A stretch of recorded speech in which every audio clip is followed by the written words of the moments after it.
উচ্ছেদ হব লাগে এআইডিএফ আৰু কংগ্ৰেছে সম্পূৰ্ণ নাই ইয়াত ৰাজনীতি ভোটৰ ৰাজনীতি কৰিব দিয়া নহব। বিজেপি কংগ্ৰেছ ইউডিএফ কাকোৱে ভোটৰ ৰাজনীতি কৰিব দিয়া নহব। এটা কথা স্পষ্ট, ইয়াৰ খিলঞ্জীয়া ভূমিপুত্ৰ জনজাতি মানুহৰ জীৱনৰ মাটিৰ নিৰাপত্তা সুনিশ্চিত কৰিব লাগিব। এতিয়া চৰকাৰে ইয়াত পুলিচ প্ৰশাসনে আমাক আগলৈ যাব দিয়া নাই, ইয়াৰ জনজাতীয় মানুহক আগলৈ যাব দিয়া নাই।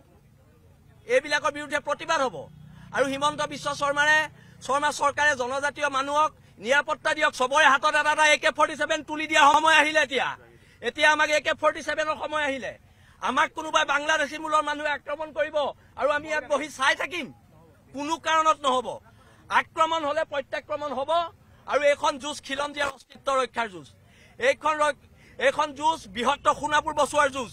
এইখন যুঁজ অসমৰ ভূমি বচোৱাৰ যুঁজ, আমাৰ মাটি বচোৱাৰ যুঁজ, আমাৰ সভ্যতা সংস্কৃতি বচোৱাৰ যুঁজ। এইখন যুঁজ আগবাঢ়ি যাব। অনাগত দিনত ঐক্যবদ্ধ প্ৰতিবাদ হ'ব। ঐক্যবদ্ধ প্ৰতিবাদেৰে এইখন যুঁজত খিলঞ্জীয়াই জয়লাভ কৰিব, এইটো একদম স্পষ্ট কথা। ইয়াত সকীয়াই দিয়া হৈছে প্ৰত্যেকটো ৰাজনৈতিক দলত কেৱল মাত্ৰ ভোটৰ স্বাৰ্থত আপোনালোকে আমাক ব্যৱহাৰ আৰু এতিয়াৰ পৰা কৰিব নোৱাৰে। কেৱল ভোটৰ স্বাৰ্থত ব্যৱহাৰ নহ'ব। আমাক সমাধানৰ সূত্ৰ লাগে, আমাক সমাধানৰ সমস্যা লাগে। একদম স্পষ্টকে ইয়াত কৈ দিয়া হৈছে। আৰু এইখন প্ৰতিবাদ চলি থাকিব। বেদখলটো হৈছে, বেদখল হৈছে সেইকাৰণে উচ্ছেদ হৈছে। আপুনি প্ৰশ্নটোৱে মোক ভুলকে সুধিছে। বেদখল হৈছে সেইকাৰণে উচ্ছেদ হৈছে। বেদখল হৈছে সেইকাৰণে উচ্ছেদ হৈছে।